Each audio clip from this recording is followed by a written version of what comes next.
എടാ മഹേഷേ അറിഞ്ഞില്ലേ? ആ എടാ ബിഗ് ബോസില് സെലക്ഷൻ കിട്ടടാ. അഞ്ച് അറിഞ്ഞില്ല? ഞാനുണ്ട്. സെലക്ഷൻ ആയിണ്ട്. ആടാ അങ്ങോട്ട് പോണപ്പോ. ആ അടുത്ത ദിവസം പോണോ? ചെന്നൈയിൽ ഫുള്ള് ഷൂട്ട് തന്നേക്കാ. ഒന്നും പറയണ്ട മോനെ. ഏ ആ ഒരു മിനിറ്റ് മാഷ് ഒരു മിനിറ്റ്. ആ അല്ലോ എന്തൊക്കെയാണ് ഞാൻ അറിഞ്ഞടാ. ഇനി ആരാണ് മോനെ? ഞാൻ സെൽഫി എന്റെ കൂടെ എടുക്കാം. അടിപൊളി കേട്ടോ. ബിഗ് ബോസിലൊക്കെ കിട്ടാറ്. ഇനി നോക്കണ്ടടാ. അടിപൊളിയായി കേറിപ്പോലെ. പിന്നെ എവിടെ എത്തിപ്പോ ഇതില് വിന്നർ ആവണമെങ്കിൽ ഒരാളുണ്ട്. ഒരു സ്വാമി. അയാളടുത്ത് പോയിട്ടാണ് എല്ലാവർക്കും കിട്ടുന്നത്. ആ സ്വാമി പറയുന്ന പോലെ തിന്നു കഴിഞ്ഞാൽ നമുക്ക് ബിഗ് ബോസിൽ വിന്നർ ആവാം. പറ്റോടാ?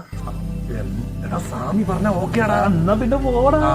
എനിക്കറിയുന്ന സ്ഥല നിന്റെ കൂടെ വരികയാണെങ്കിൽ ഇപ്പൊ അയാളടുത്ത് പോയി കഴിഞ്ഞാൽ അയാളുടെ കുറെ ഉപദേശങ്ങളും കുറച്ച് മന്ത്രങ്ങളും ഒക്കെ ഉണ്ടെങ്കിൽ 100% ഉറപ്പാണ് ഈ ആയിരിക്കും വിന്നർ. ഈ വണ്ടി എടുക്ക്. എന്നാ പോവാ. ഇപ്പം തന്നെ പോകും.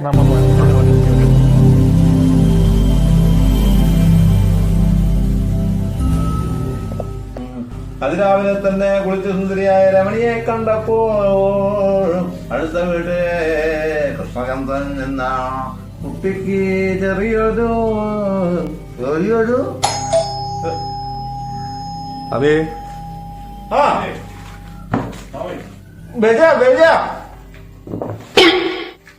അനിയം ഈ നക്ഷത്രത്തിൽ പിറന്ന നല്ല ധ്വാനികളും കർമ്മനിരോധനമായ ഇരിക്ക.